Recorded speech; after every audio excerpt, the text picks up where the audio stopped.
Bonjour, bienvenue à vos 5 minutes juridiques avec le cabinet d'avocats Landau Associés par VK. Dans quelques minutes, nous allons parler de la réforme de la haute fonction publique. Mais, tout de suite, les brèves. Commande publique, arrêt intéressant de la CA de Nancy sur le fait qu'un maître d'ouvrage ne peut indemniser des fautes commises par d'autres intervenants, ce qui permet d'examiner les relations en cascade qui peuvent exister ensuite sur de tels chantiers. Adaptation des CCAG sur les questions de livraison continue numérique par un arrêté du 14 décembre et une décision importante du tribunal des conflits. Alors, en septembre dernier, on en avait parlé ensemble, le tribunal des conflits nous a dit « Ah, mais oui, mais quel est le type de contrat et quel est le juge compétent lorsque j'ai un groupement de commandes mixte avec des acheteurs publics et des acheteurs privés ?» Ce mode d'emploi est légèrement simplifié et nuancé par une nouvelle décision du tribunal des conflits du 10 janvier 2022. Si j'ai un contrat unique, on applique le mode d'emploi après le groupement de commandes, le mode d'emploi de septembre dernier. On va regarder où vont les masses, les majorités en volume financier entre le public et le privé. Si j'ai derrière plusieurs contrats, mais une seule et même passation, il suffit que j'ai un contrat de droit public dans l'ensemble pour que ce soit le juge administratif qui soit compétent pour être juge des référés précontractuels. Et puis, décision toujours du tribunal des conflits, cette fois-ci sur les marchés de travaux. Si une société indemnise intégralement un maître d'ouvrage, puis qu'elle se retourne ensuite vers d'autres entreprises ou les assurances, quel est le juge compétent en pareil cas? Réponse. Décision du 10 janvier 2022. Arrêt également de la CA de Versailles sur les questions d'indemnisation après une offre irrégulière retenue pour un candidat lui-même irrégulièrement évincé. Sortons de la commande publique pour aller dans un domaine qui en est proche, qui sont les appels à manifestation d'intérêt. Quand on va lancer un appel à manifestation d'intérêt, le TA de Limoges nous dit qu'on doit, comme toujours, être d'une parfaite impartialité, même si on est dans un domaine où il y a un peu d'intuitu personnel, ce qui n'est pas en soi révolutionnaire, et que s'il y a un litige là-dessus, et que derrière ça conduit à un contrat, on peut se retrouver avec des cas où il faut en passer par l'application de la jurisprudence Tarn-et-Garonne en termes de pur contentieux, ce qui là, pour le coup, est plus discuté. Finance maintenant. Le gouvernement a assoupli, en tout cas temporellement, et clarifié son mode d'emploi pour l'aide aux communes lorsque celles-ci vont acheter des capteurs de CO2 dans les écoles. La CA de Nantes a confirmé que même en classe 6, même sur le fonctionnement, il y a bien droit à du FCTVA, même pour des choses faites en régie. Évidemment, il n'y aura pas de FCTVA sur les dépenses sur les agents ni sur les dépenses exonérées de TVA, mais il y aura bien sur les achats, par exemple, de fournitures en classe 6 sur de la voirie, droit au FCTVA, contrairement à ce qui était la position de l'État. Et puis toute une série d'autres actualités financières classiques en janvier que voici. Évidemment, l'actualité demeure surtout dominée par les questions sanitaires, avec ce fameux échec en commission mixte paritaire sur le nouveau projet de loi, sur le pass vaccinal après le pass sanitaire, chacun ayant glosé sur le fait que l'échec en commission mixte paritaire est venu, semble-t-il, d'un tweet d'un parlementaire qui a fait capoter du coup le débat. Diable. Et puis, à côté de l'actualité législative, il y a aussi une actualité jurisprudentielle forte, puisque le Conseil d'État, en référé collégial, a fixé les règles, ajuster les règles sur le port ou pas du masque tel qu'imposé par les préfets. En réalité, on reste sur la grille canonique en matière de pouvoir de police. Il faut que ça soit ajusté aux problèmes concernés en termes de temps, d'heures et d'espace. Et il continue à y avoir la possibilité de légère simplification pour des raisons d'intelligibilité. Sur cette base assez classique, le tribunal administratif de Versailles puis celui de Paris ont censuré donc des arrêtés préfectoraux, alors que celui du préfet des Hauts-de-Seine a été validé par un autre tribunal administratif. Et puis, grosse actualité aussi en fonction publique. Alors, le juge des référés qui botte en touche quand on va lui dire que quid de l'application ou pas de ces fameux 3 jours au moins de télétravail hebdomadaire en ce moment, de continuation, c'est toujours la suite des Ségur de la santé, d'ajustement sur un certain nombre de personnels, notamment pour les aides-soignants et les auxiliaires de puériculture territoriaux, cadre d'emploi et échelonnement indiciaire. Quels indicateurs doivent figurer dans la base de données sociales? Réponse par un décret. Et puis fin anticipée de détachement. Attention, la décision doit être motivée, nous dit le Conseil d'État. Et puis un décret du 30 décembre 2021 est intervenu sur l'engagement de servir des policiers municipaux. Et puis l'actualité est dominée par la décision du Conseil constitutionnel qui a validé ce qu'était la solution de l'ordonnance de septembre 2021 sur l'intégration au poste de maître des requêtes au Conseil d'État et de conseiller référendaire à la Cour des comptes, ainsi que les modalités d'intégration à la grande nouvelle inspection générale de l'État. Ces modalités faisaient intervenir des représentants des juridictions, de l'exécutif et du législatif. Eh bien, cet équilibre, qui ne fait pas très séparation des pouvoirs, cela dit, mais que l'on retrouve y compris au Conseil constitutionnel dans sa désignation, a été validé dans le cadre de la réforme de la haute fonction publique par une décision du Conseil constitutionnel du 14 janvier. Nous en parlerons tout à l'heure dans notre grand dossier. Enfance maintenant, un accord est intervenu sur un projet de loi relatif à la protection des enfants avec beaucoup de petites mesures, mais qui au total font un texte important. Donc nous en reparlerons. Et puis en urbanisme, le Conseil d'État répond à une question. Si j'ai une construction dont la destination est différente de celle prévue dans une OAP, est-ce que du coup c'est forcément incompatible avec celle-ci? Réponse intéressante. Et puis les mini-brèves. Que voici. Que voilà. Et puis que voilà. Et puis que voici encore. Mais passons à notre grand dossier. Faisons un point ensemble sur la réforme de la haute fonction publique de l'État. Alors, le président de la République l'annonce, le rapport Basser le prépare, il y a une ordonnance en septembre, puis un décret, notamment le 1er décembre, qui font cette grande réforme. Oui, ok, l'ENA est remplacée par l'INSP, certes. Rappelons d'ailleurs que dans ce domaine, le modèle français diffère sur un certain nombre de petites choses de ses voisins. Jamais de manière totalement notable, mais tout de même. Mais ces réformes en cachent d'autres, que l'on retrouve déjà dans l'ordonnance du 2 juin 2021, qui valorise la prise de risque. Ça c'est dans le discours en tout cas. C'est-à-dire l'idée c'est on n'est pas sur des rails uniquement parce qu'on a été de l'ENA pour la suite de sa carrière. Au contraire, on casse cette continuité dans la carrière et on globalise, on fusionne les corps pour qu'il y ait une plus grande mobilité et, espère-t-on, ascension, y compris sociale, y compris valorisation de la qualité professionnelle au fil de la carrière. C'est en tout cas ce qui est évoqué comme raison par les promoteurs de cette réforme. Valoriser une diversité dans les expériences acquises. Privilégier des missions opérationnelles, en tout cas pour les premiers emplois, avant que d'arriver dans les fonctions juridictionnelles de contrôle ou d'inspection qui sont les fonctions classiquement considérées comme très prestigieuses. Valoriser les qualités des pratiques professionnelles dans leur diversité, c'est important, c'est ce qui est souhaité. Ceci dans la prolongation du programme, ou plutôt des programmes en réalité talents du service public. Cette INSP, qu'on s'en félicite ou qu'on le regrette, succède donc à l'ENA avec une originalité. Elle va dispenser un tronc commun, on ne fusionne pas les écoles. On ne fusionne pas INET, ENM, etc., mais elle va dispenser, organiser un tronc commun, il y aura un tronc commun pour toute une série d'écoles. Et l'INSP, à côté de ce tronc commun, va assurer une sorte de formation continue, plus, un peu comme à l'école de guerre à l'armée, une formation d'excellence pour la très haute fonction publique. Le principe du classement de sortie devait être remis en cause, puis finalement été maintenu, finalement il est gardé, mais il est envisagé qu'il soit remis en cause à terme. Bien.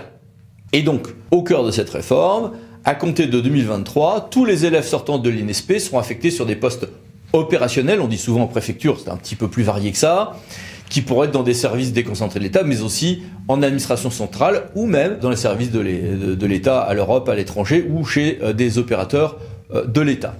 Ceci dit, pour ne pas dissuader les plus prometteurs de ces jeunes sortis de l'école, il est question que ce temps opérationnel puisse varier en réalité selon que l'on est ou pas dans la botte. Ben oui, mais comme en même temps on va changer à terme le classement de sortie, comment va-t-on gérer tout ceci ?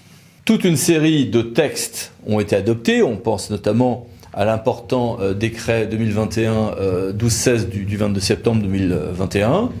Mais tout n'est pas encore totalement sur des rails définitifs.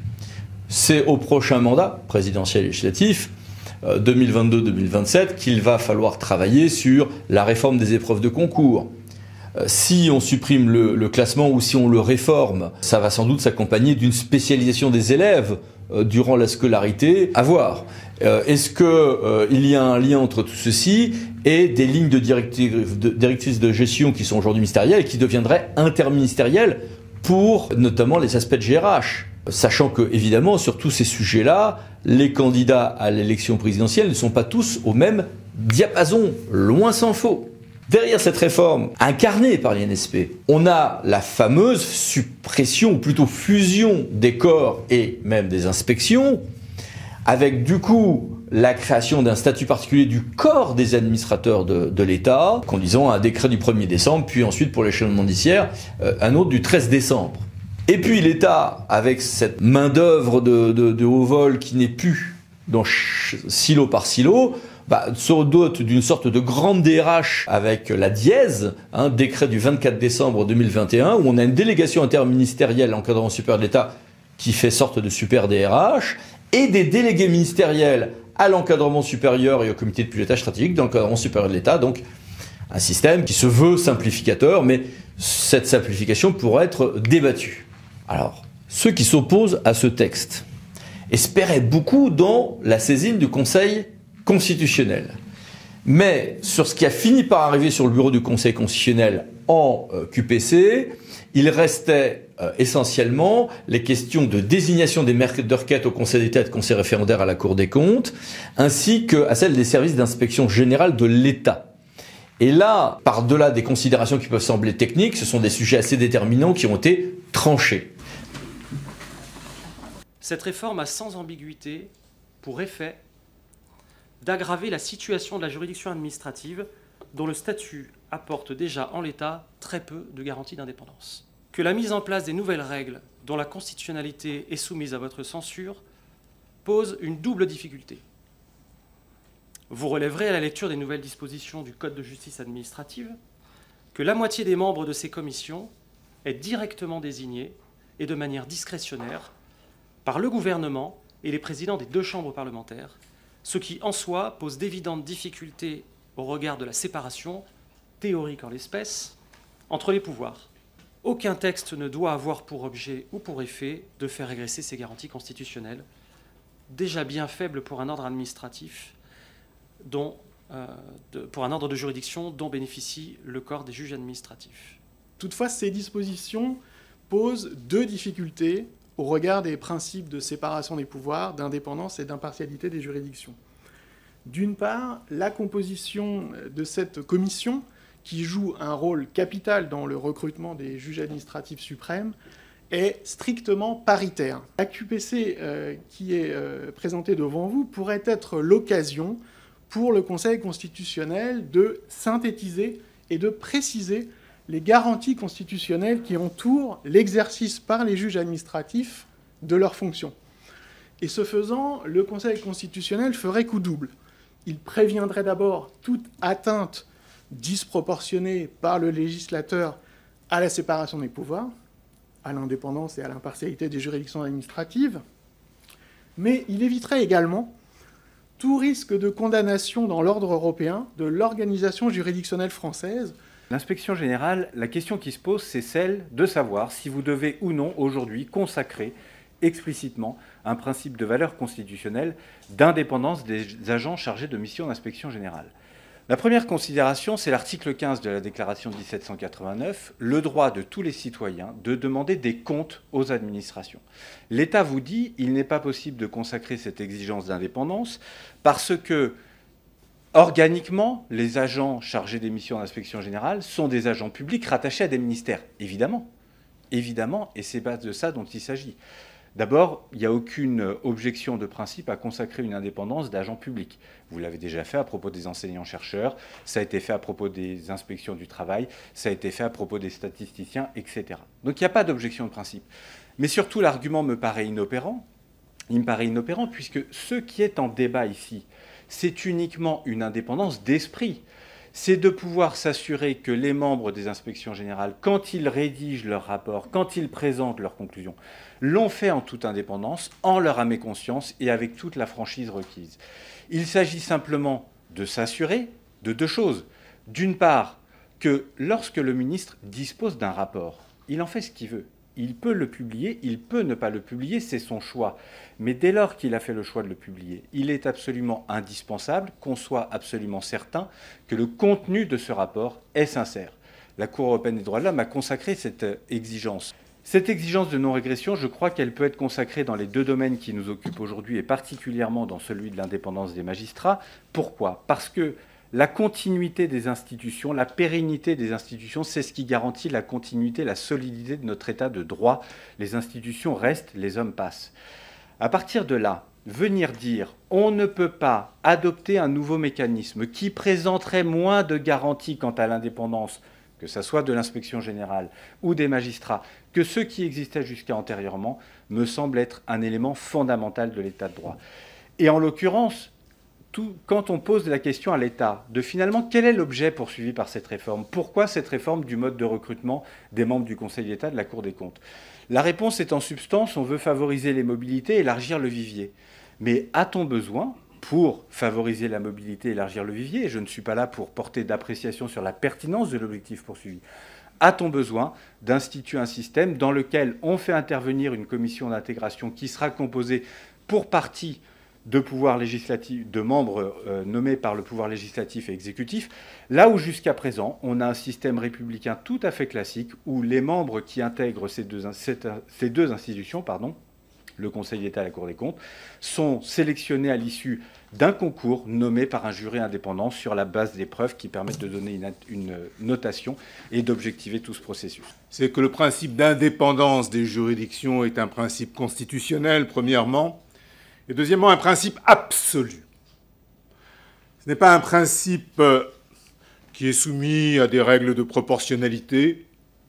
Ce n'est pas un principe qu'on peut concilier avec quoi que ce soit. Le principe d'indépendance des juridictions ne supporte pas quelque atténuation que ce soit. Entendez-moi, je ne suis pas en train de vous dire qu'une institution, une commission qui serait nommée par le président de la République, le président du Sénat ou le président de l'Assemblée nationale ne donnerait pas des garanties d'indépendance et des garanties d'impartialité. Ce n'est pas mon sujet. L'article 6 de l'ordonnance du 2 juin 2021 instaure à cette occasion, au niveau législatif, les garanties d'indépendance et d'impartialité des services d'inspection essentiels à leur bon fonctionnement. Les articles 7 et 8 de l'ordonnance, quant à eux, revoient les modalités d'intégration pour le Conseil d'État et la Cour des comptes au grade de maître des requêtes et de conseiller référendaire, tout en tenant compte des garanties d'indépendance attachées à l'exercice des fonctions juridictionnelles. L'autonomie nécessaire au bon déroulement de leur mission assure la qualité de leur production qui doivent éclairer le gouvernement de manière neutre et documentée sur le fonctionnement et les pratiques administratives.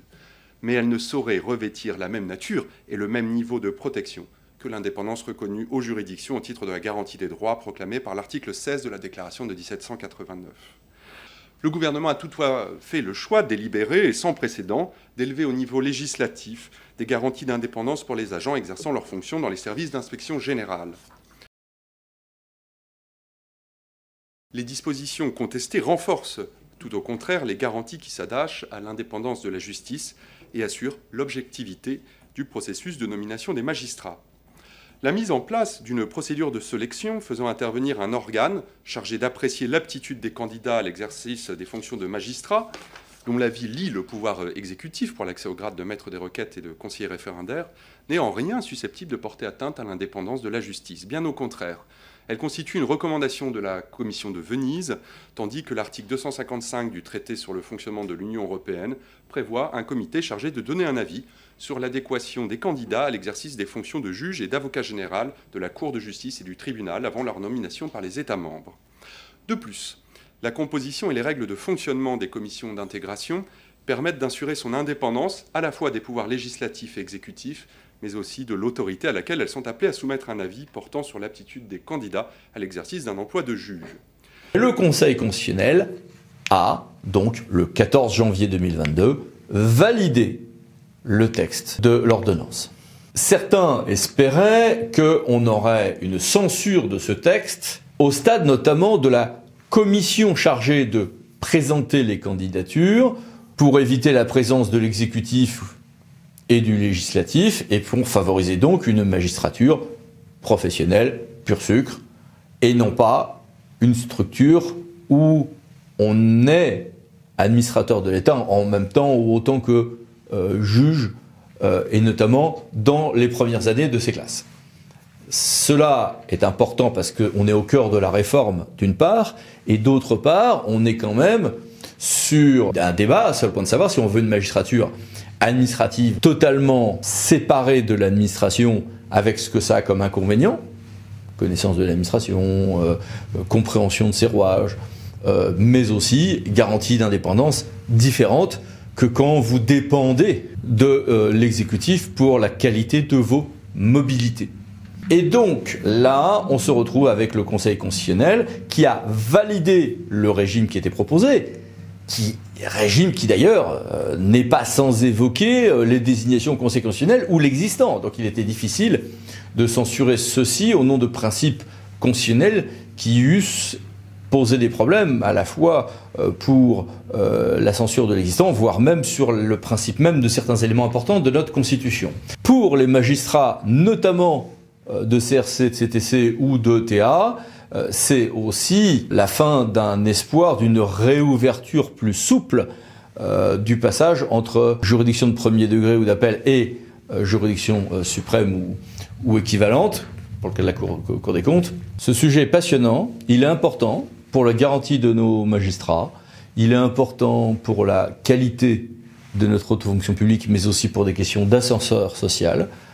Et justement, toutes ces questions-là seront en toile de fond de la prochaine élection, puisque les candidats à l'élection présidentielle ne sont pas tous sur la même ligne là-dessus. Donc à bientôt. Pour une nouvelle vidéo, les 5 minutes juridiques, parlons d'associés pour VK. Pensez à vous abonner. Merci, au revoir.